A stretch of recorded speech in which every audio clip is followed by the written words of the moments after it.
Hello and welcome to the BYU Library Family History webinar. We're glad you could join us today. I'm Olivia Tuller and I'll be your host for this webinar. If you have technical difficulties during the webinar, please use the chat box and I can address your concerns. You are welcome to use the chat box during the webinar for comments, insights, and questions. However, all questions will be addressed at the end of the presentation. This is actually a pre-recorded lecture with no Q&A section at the end. However, you can ask questions to Larry via his email that will be provided at the end of the webinar. Our next webinar is on May 23rd with Shenley Peterbaugh on involving younger generations and preserving family history. If you would like to access a previous webinar, please visit our webinar index on our website or search on our YouTube channel. All of our webinars are recorded and uploaded by the following Monday for your convenience. We also post links to recordings and other updates on our Facebook and Twitter accounts. For today's webinar, we are pleased to hear from Larry Jensen on German compiled genealogies. This is the 7th lecture in a series on German genealogical research. You can view the first 6 videos on our YouTube page. Before we begin, here's a little bit about Larry. Larry has a Bachelor of Science from Brigham Young University and is the author of a genealogical handbook of German research. He is the co-author of Maps of the German Empire of 1871, as well as the co-editor of German Genealogical Digest. He is now retired with 35 years work experience with the Salt Lake Family History Library. Welcome to webinar number 7 on German compiled genealogies. In this lecture, I'll be covering some specific topics. The beginning slide number for each topic is given on the right. First, we'll talk about compiled genealogy resources that include internet resources, family search resources, and periodical resources. Next, we'll talk about German genealogical collections, including family histories, the Deutsche Geschlechterbücher or German lineage books, the Deutsches Familienarchiv or German family archives, the Ahnenstammkartei or ancestral pedigree index, Ortszippenbücher or locality lineage books, Mappen-Stücke, a collection of documents on thousands of family lines, Leichenpredigten or funeral sermons, and last of all, we'll talk about finding a coat of arms if you should tie into a nobility line. In this lecture, I'll talk about using compiled genealogy resources to extend German ancestral lines and prevent duplication of family research. Many genealogists do not realize that they may be duplicating family research that has already been completed by someone else. The further we extend an ancestral line back, the greater the likelihood that someone has connected to it and extended it even further. One time at the Salt Lake Family Search Library, a patron came in wanting to know if her line could be extended back further if she hired a researcher. She gave her earliest ancestor's name, his date, and place of birth. I went over to the book stacks and checked some compiled genealogy resources that I'll be talking about in this lecture. After a couple of minutes, I returned with a periodical volume and opened it up to an article that listed her family line. The author of the article had extended the line back several generations in Germany and on back to the origin of the family in the Netherlands. First of all, I want to talk about internet resources.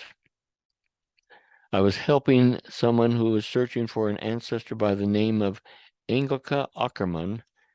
Out of curiosity, I did a Google search for Ackermann Stammbaum, meaning pedigree. In checking several entries, I came across this Personenliste at the bottom. Clicking on it, it took me to a surname list. On the list, there were 3 entries for Ackermann. One of the entries was for an Engelke Ackermann, born 13 March 1821 at Nemours, Germany, and died 17 June 1895 at George Leon County, Iowa, which matched the patron's ancestor. In clicking on the entry, it brought up his picture and more information. It also brought up other options for this person. In clicking on it, it shows that there was a pedigree chart for him. The pedigree went back 2 more generations. Accessing Family Search Resources. After logging on to Family Search, click on the Search tab. Then, from the drop-down box, click on Genealogies tab. Fill in the first and last name of the individual you're searching for. In this example, I'm using the same person we found on the internet. Under the name tag, it gives us his full name, including another version of his given name. This information was found in the pedigree resource file connected to a Novorska family tree. Under the Events tab, it provides information on the date and place of birth, marriage, and burial. The names of his parents and the spouse are also included on this family search site. By clicking on his family search tree, it takes us to a pedigree chart, which only goes back to his great-grandparents on the father's side. Periodical resources. Next, I want to talk about periodical resources and the use of German periodical indexes and periodicals. From 1500s to the mid-1800s, published genealogy works identified nobility and the upper class people in Germany. Between 1848 and early 1900s, genealogy became popular in all classes in Germany. German genealogical societies began to be formed after World War I. These societies began publishing genealogical periodicals in order for society members and others to share in their genealogical information. People from all over Germany began submitting their family histories, their pedigrees, and their genealogies to be published in these periodicals. How many German periodicals are there? A study determined that there are over 600 German periodicals found throughout what was the former German Empire area. Each of the periodicals had between 20 to 60 volumes. Even if there was an average of 30 volumes, if we time it by 600, that would be 18,000 volumes. And that's quite a haystack of volumes to go through to find a family history needle. Using German periodical indexes. Many of the periodicals have been indexed in one or more of the following periodical indexes. The first one is the Familiengeschichtliche Quellen, or family history sources. The second one is called Der Schlüssel, meaning the key.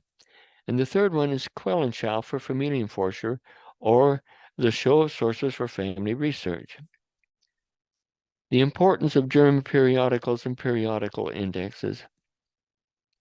The following are types of genealogical material found in periodicals: family histories, compiled genealogies, pedigree charts, both ascending and descending, solutions to genealogical research problems, and extracted records.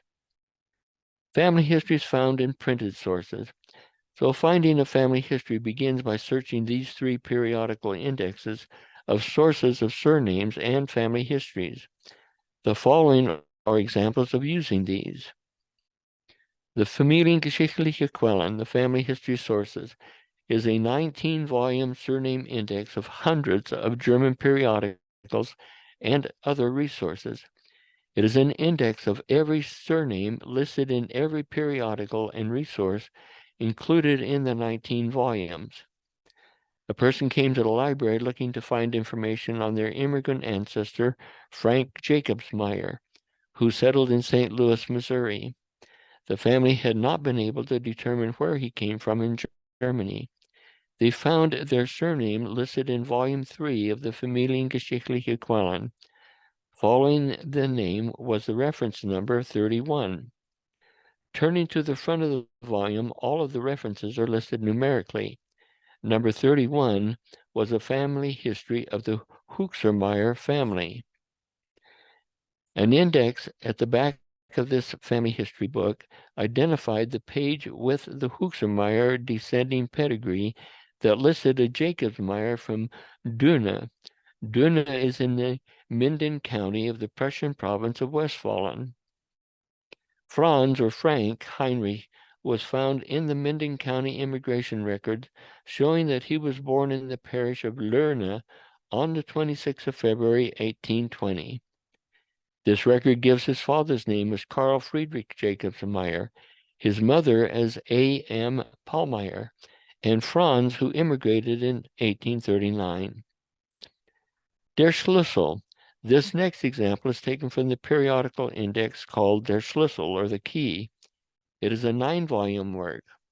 Each volume of Der Schlüssel has a locality index, a subject index, and a surname index.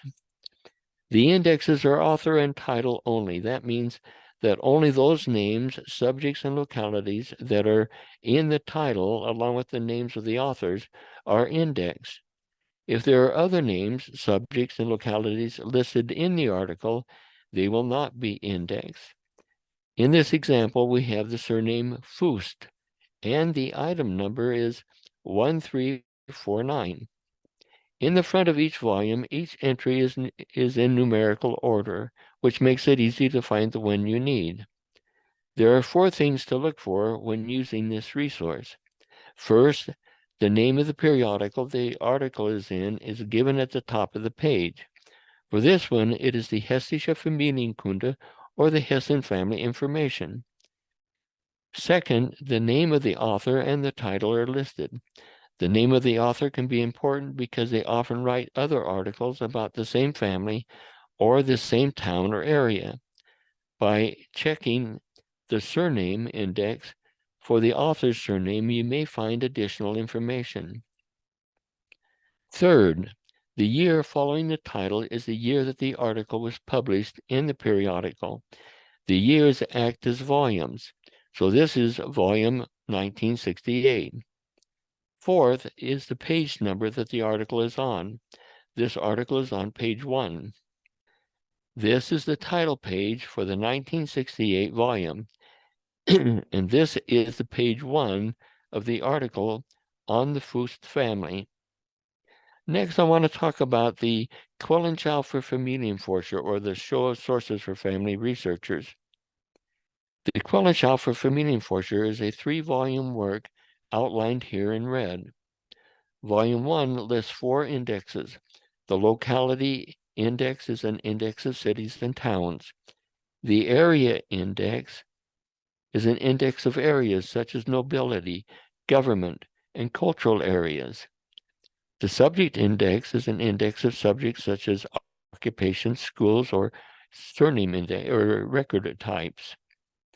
The last index is a surname index. Volume 2 is a list of sources pertaining to Volume 1. Volume 3 is in 2 parts. Part 1 contains locality, area, subject, and surname indexes. Part 2 provides a list of sources for Part 1 in Volume 3.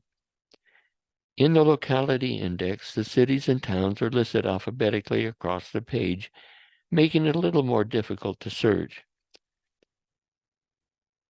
The reference numbers after each locality are the numbers that identify the sources that were indexed. The area index is easy to search, but you must first know and understand the government and area jurisdictions of your locality in order to effectively use it. These were discussed in webinar number 2. The subject index identifies the place or jurisdiction to which it pertains. In the surname index, some of the names are listed phonetically. For example, the names beginning with C are listed with those that begin with K.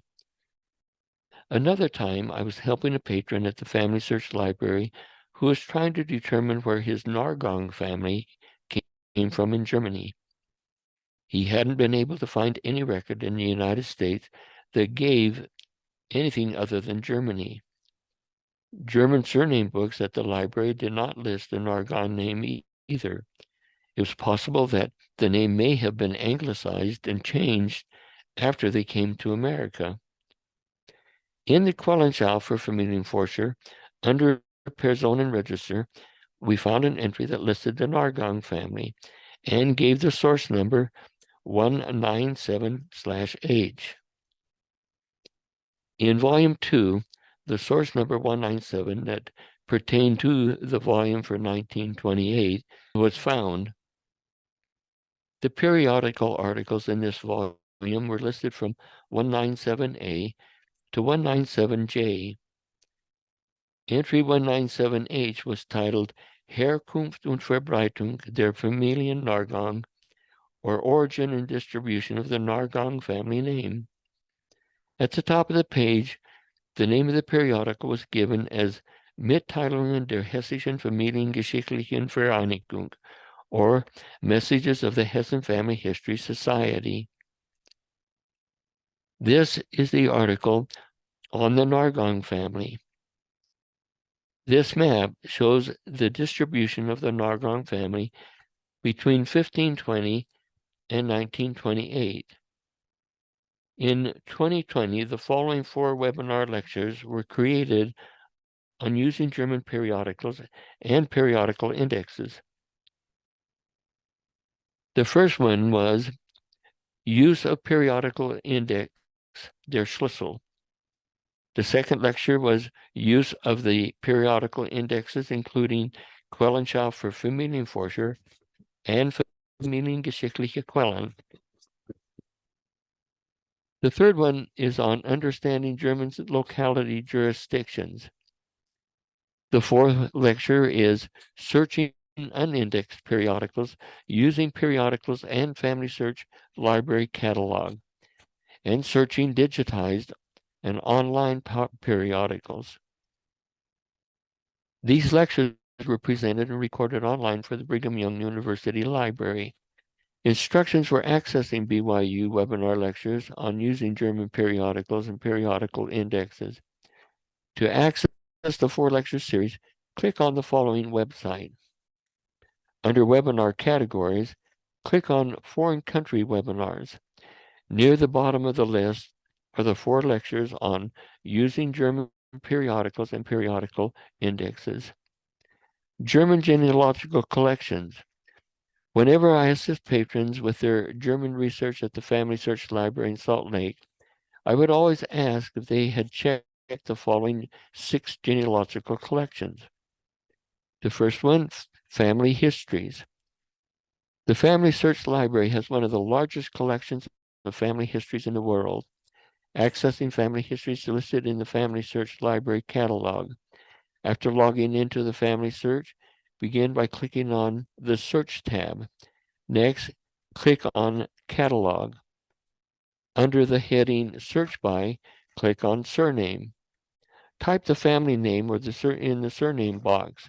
I'm using the surname Burkhardt as an example. Next, click on Search. Usually, a number of books and other resources will be listed.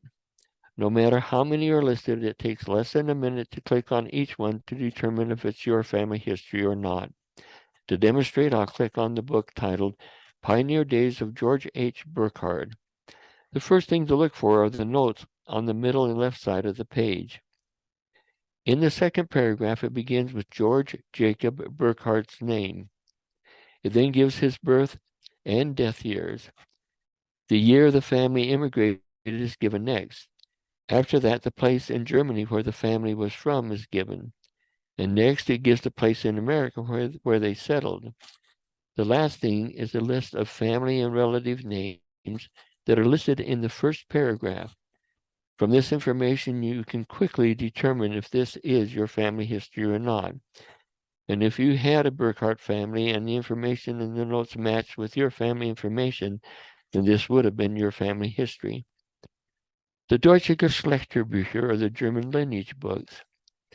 There are currently 221 volumes individually indexed from various areas of Germany.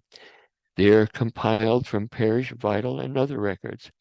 They are written in German, and those published before 1933 are written in the Old Gothic print. An index on CD includes volumes 1 through 107 at the Family Search Library.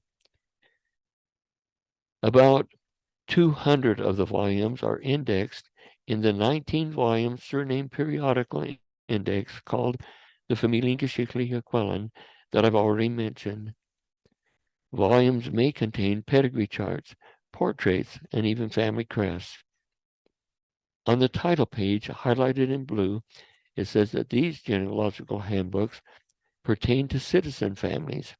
Not everyone was a citizen in Germany. Most citizens were those of the middle class. On this index page at the back of the book, the surname Schmeidler is the only name that is bolded. This is because it's a major family whose lineage is being traced in this volume. All of the other names on the page would be collateral lines that are probably connected by marriage. At the beginning of each family's genealogy is a pedigree outline. The Roman numerals represent different generations, and the letters represent specific ancestors. The Roman numeral number 1 on the pedigree outline will be the first generation on the compiled genealogy. This will be the earliest known ancestor. The following symbols are used in each volume for birth, marriage, and death. What looks like a family crest may not be one. These two are occupational seals. The one on the left is for a pastor, and the one on the right is for a shoemaker. If a family has a family crest, it will be shown in the lineage book. If your direct line ties into nobility, you may have a family crest or coat of arms. Some coat of arms were awarded to officers in the military or for other meritorious service. These may have been awarded to just the individual, or it may have been awarded to their family. Do not assume if there is a coat of arms with your surname that it's yours. Officially using a coat of arms that is not yours is illegal. But if you actually tie into a nobility line and want to know if there is a coat of arms, the last part of this webinar would explain how to find a coat of arms if a family had one. Portraits are often included in these compiled genealogies. You need to be aware that if there is a portrait of your ancestor, professional portrait painters who travel from town to town would pre-paint everything for a portrait except the face. They would then add the face of the person buying the portrait. This is the family search pedigree chart, beginning with the great-grandfather of a patron who came to the family search library wanting to extend his Gauch family line back before 1780. Unfortunately, the library records, including church, civil registry, county, district court, and military, only went back to 1782. I asked if he had checked any of the compiled genealogies, and he said no. In using the German lineage books, the patron found his great-grandfather, Karl Gautz's family, listed in one of the volumes. It gave his pedigree identifier as Roman numeral 12J. I showed him how to use his family's overview pedigree chart that has no names, just Roman numerals and letters. The Roman numeral number 12 indicates the generation from the earliest known ancestor. This means that Karl was in the 12th generation, and the letter J makes him one of the 9th great-grandchildren of number 1 on the pedigree chart. This general pedigree shows Karl's parents. His father is 11F, and his mother is 11C, which makes them first cousins. And it shows that their fathers were brothers. So in using German lineage books, the patron was able to extend his Gauch line back another 9 generations. The Deutsches Familienarchiv, or the German Family Archive. An example of the use of this collection was given in webinar number 1. It is written in German in Roman print. Over 150 volumes are currently available. It has a 3-volume surname index for volumes 1 through 100 that's not complete. Currently, it has a surname index on CD available for use at the Salt Lake Family History Library. Johann Jakob Gemelin and his wife, Philippina maiden name Fry, immigrated from Germany and settled in the state of Illinois. Their place of birth in Germany was not known. A search was made to see if either the Gemelin or the Fry surnames appear in the Deutsches Familienarchiv. The following shows that they both are in volumes 58 and 62. The surname index in volume 58 shows that both names appear, but on different pages. Gemelin is on page 255, and Fry is on page 94. On the bottom of page 94, it actually lists Johann Jakob Gemelin, born in Schwegenheim, September 6, 1804. He was a Schreiner, meaning a joiner or cabinet maker, and immigrated in 1844. He died in Fayetteville, Illinois in 1867. He was married in Germersheim, Germany on 14 December 1830. His wife, Philippina Elizabeth Fry, died in Fayetteville in 1858. It lists their three children as Andreas, Elizabeth, and Katharina. Zentralstelle für Personen- und Familiengeschichte, or the Center for Persons of Family Research. This center was established in 1904 in Leipzig, Germany. It has a large collection of funeral sermons and population records, but the pedigree index was the largest collection. Ahnenstammkartei des deutschen Volkes. Translated, it means the ancestral pedigree index of German people. The Family Search Library catalog shows that there are two parts on microfilm. Part 1 has 638 rolls of microfilm, and Part 2 has 576 rolls, for a total of 1,214 rolls. Historical background. As I mentioned before, in 1904, Zentralstelle für Personen- und Familiengeschichte was established. In 1921, the Ahnenliste Austausch, or the ALL, meaning Ancestral List Exchange, was created so that people could share their ancestral information. In 1923, indexing of the ancestral list began using phonetics. In 1967, it was housed at the Zentralstelle für Genealogie in Leipzig. In 1991, Family Search Library microfilmed 2.4 million cards, comprised of between 5 to 6 million names, mostly for the time period of 1650 to 1750. A book about Ahnenstammkartei des deutschen Volkes and how to use it was published by Thomas K. Edlin, titled Die Ahnenkartei des deutschen Volkes, an Introduction and Register, published in 1995. A detailed article was written on how to use and search this collection. It was written and published in the German Genealogical Digest in 1993, Volume 9, Issue 4, page 110. Also, you can search for copies of these two resources on worldcat.org. The main author of this article was Lorraine Ferguson, whose family had submitted their genealogy to the Center for Genealogy in Leipzig, Germany. Her ancestral family was therefore included in the Ahnenstammkartei. The following symbols are used, and surnames are written phonetically in the Ahnenstammkartei as shown here. Frequently, locality names will also be written phonetically, but not in the Ahnenstammkartei.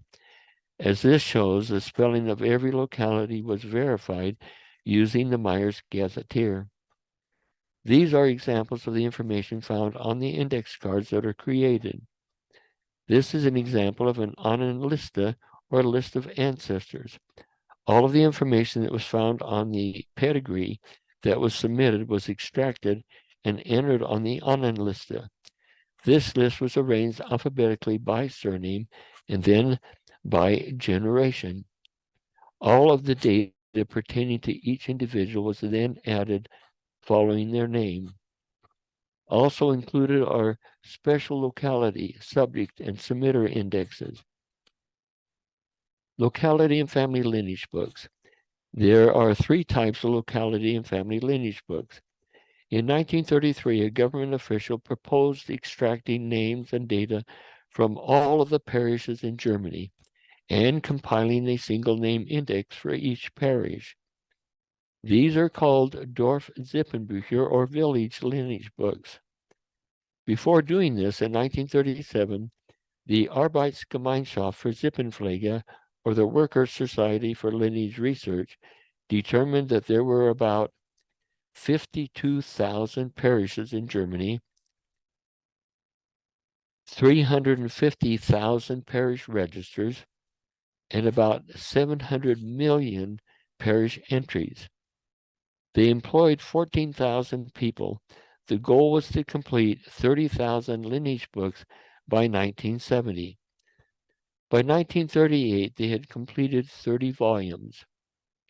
The following are the nobility and provincial areas and the number of village lineage books that were created for each. These 30 represented 1% of the village lineage books that they intended to complete. With the outbreak of World War II, the project stopped, and after World War II, it was never continued. Dorfsippenbücher and Ortssippenbücher. When individual groups and genealogical societies saw the value of the lineage book that had been published, they began creating what they called Ortssippenbücher, or locality lineage books. These were patterned in their format after the Dorfsippenbücher. Both the village and the locality lineage books are listed in the Family Search Library catalog under the locality name. Here we have the town of Ebermergen, Bavaria, and then listed under the subject heading of genealogy. This is the title page of the title page of the Ortssippenbuch for Ebermergen. The contents of locality and village lineage books include surname and locality indexes, history and culture of the locality, maps of town and surrounding area, and statistical information.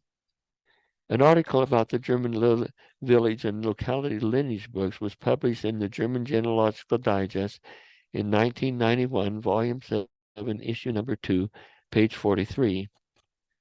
Lineage book formats. The formats of the Dorf and Ortssippenbücher are the same. They are arranged alphabetically by surname. The Borchardt family is used in this example. A consecutive number was assigned to each family. The Borchardt family number is 88, and it appears in the upper left-hand corner of the entry. A family is established at the time of the wedding. The wedding date of this couple is 4 October 1839. It is given after the family number 88. The husband's name, Christian Friedrich Borchardt, is given after the marriage date. The husband's occupation is given next if it's known. This shows that he was a cottager and a master tailor. This is followed by his date of birth on 16 July 1812 and his death on 14 June 1870. The number following the husband's name is 83, which is a number for his parents. By going to that number, you would find his parents with Christian and his siblings listed. Following the husband's information, the wife's name is given as Maria Louisa Charlotte Borchardt, along with her date of birth on 30 May 1815 and death on 24 September 1846. Following her maiden name, her parents' family number 86 is given. Again, by going to that number, you will find her parents with her and her siblings. If we looked up the family number for both parents, we would see that both of their fathers had the same family number, 81, meaning that they had the same parents. In other words, the husband's father and the wife's father were brothers, making Christian Friedrich and Maria Louisa Charlotte first cousins. The next resource for lineage books is the German website called GenWiki. To access it, search online for GenWiki.de. This main page of the website will come up and a drop-down box will appear, giving you the option to have it translated into English. At the top of the main page is a list of the resources.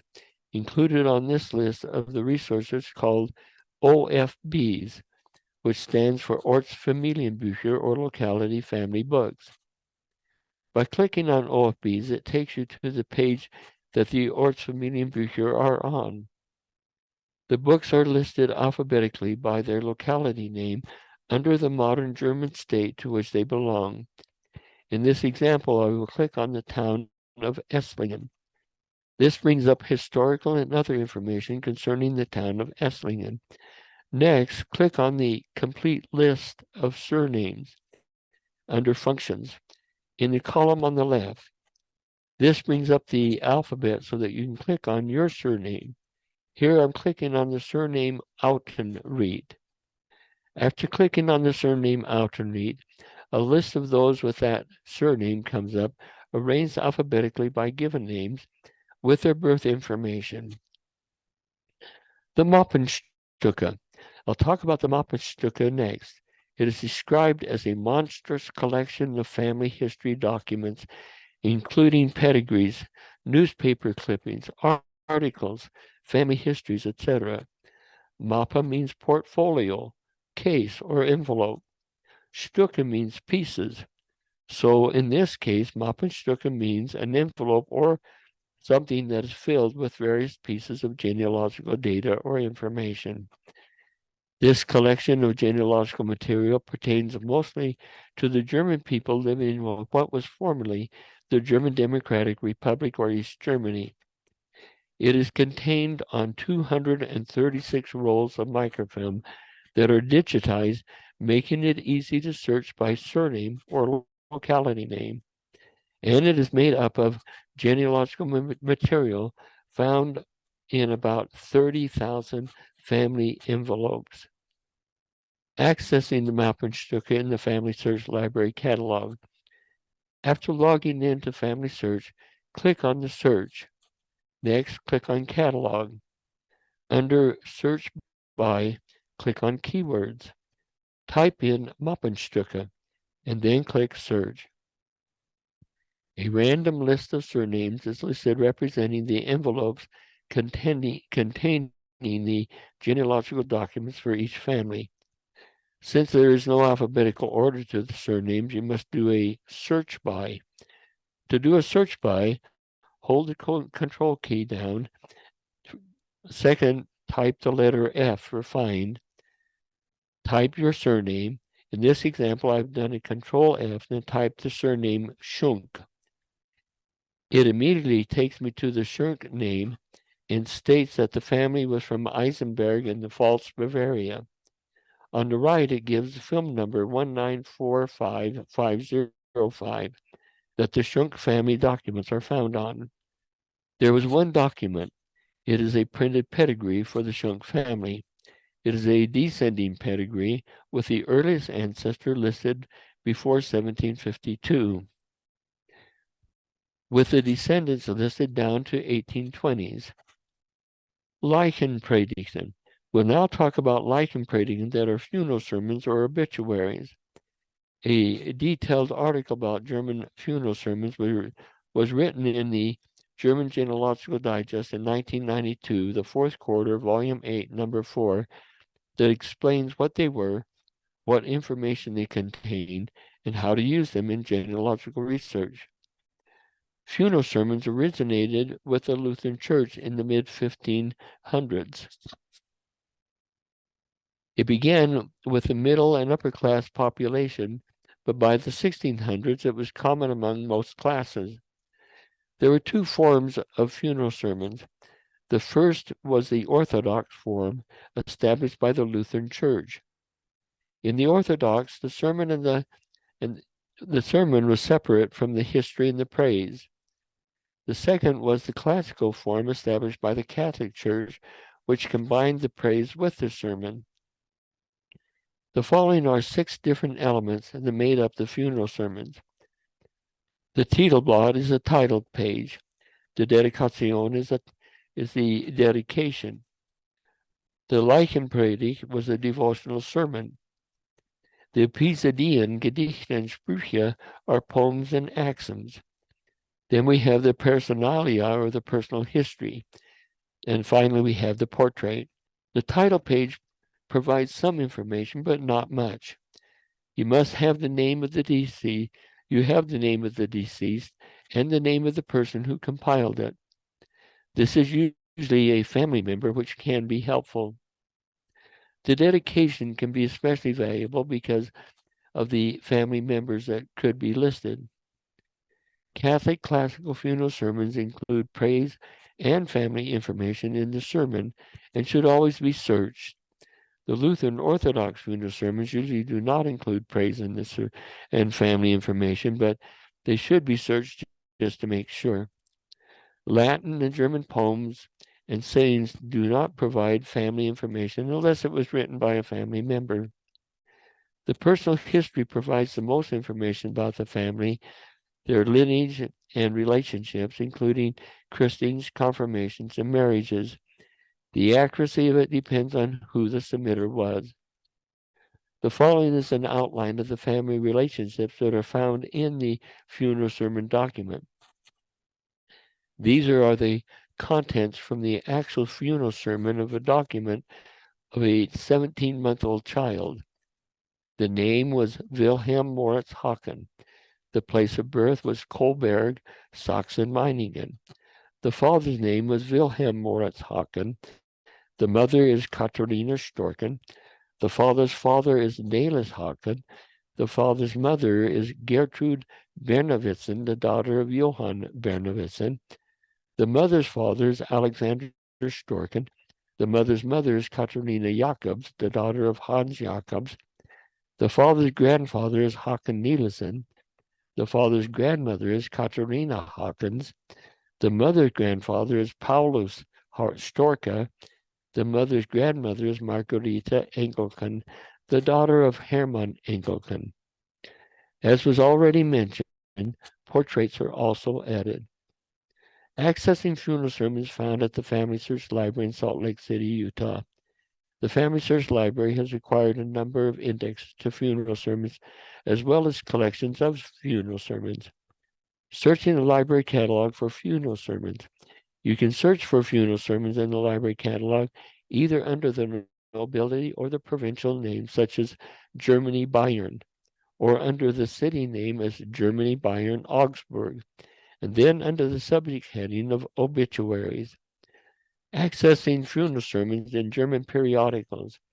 Many of the compiled funeral sermons and their indexes have been published in various German periodicals. As has been mentioned earlier, over 600 German periodicals have been identified. Some focus on specific nobility in provincial areas, and some cover the former German Empire.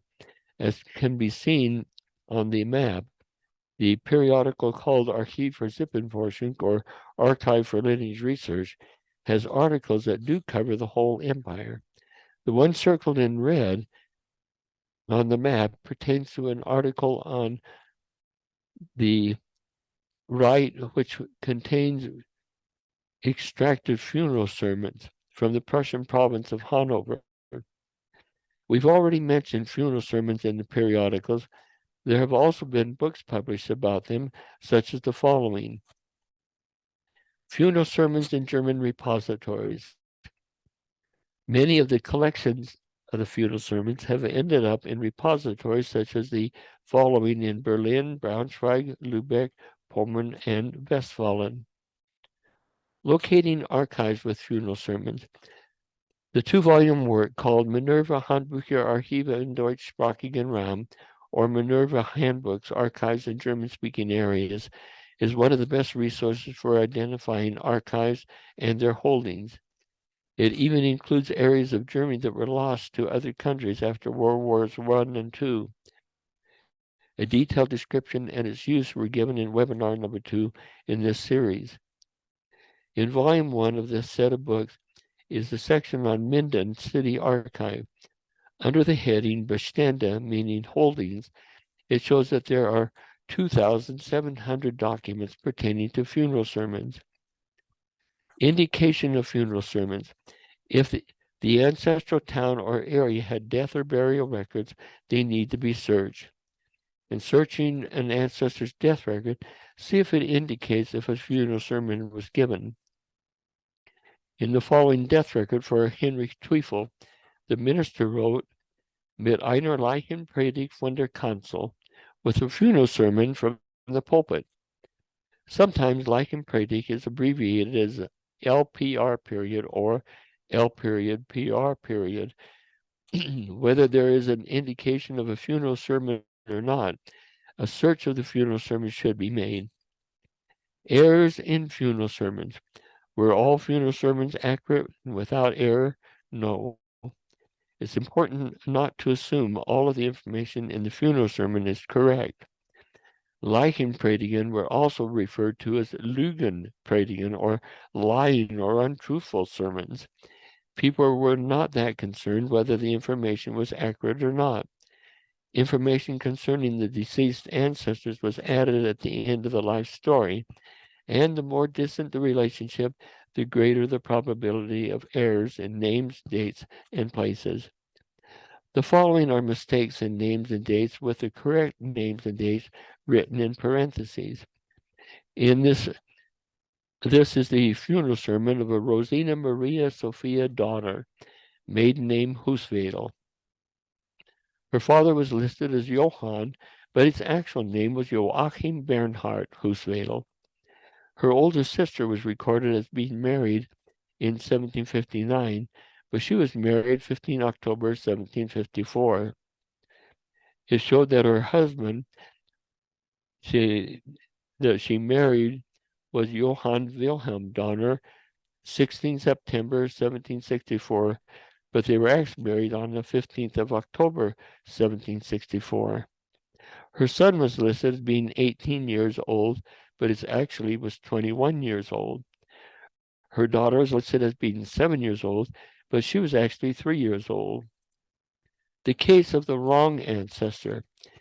Funeral sermons of Andreas Corvinus, born in 1575 in Neuhaldersleben. In the funeral sermon, it was claimed that Andreas Corvinus was the descendant of a theologian, Anton Corvinus, who was the assistant of Martin Luther.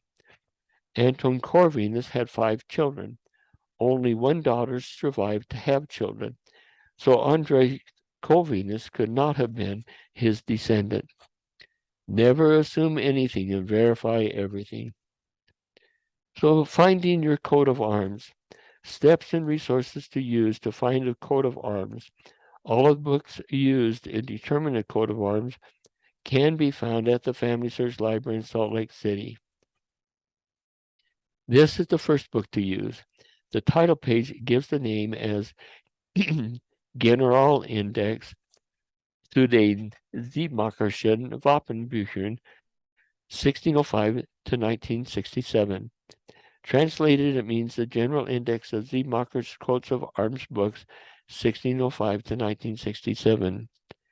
The book's call number is 943 D6J. In this book, the surnames are listed alphabetically. In this example, under the name Brumer, is the locality abbreviation WU with an umlaut A.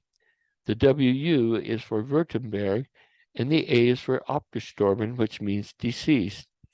The number 187 is a page number in the volume pertaining to Württemberg that the name Brunner is found on. In the front of this index book is a list of the locality abbreviations. Looking up to WUA, it shows that it is volume 23. To the right, it verifies that it pertains to Württemberg, abgestorbene. To the right of that is the microfilm number 1636808, item 3. In another set of heraldry books is the book that contains the coat of arms for the Kingdom of Württemberg. The title page shows that it is volume 23, as referred to in the Siebmacher's Coat of Arms Index book.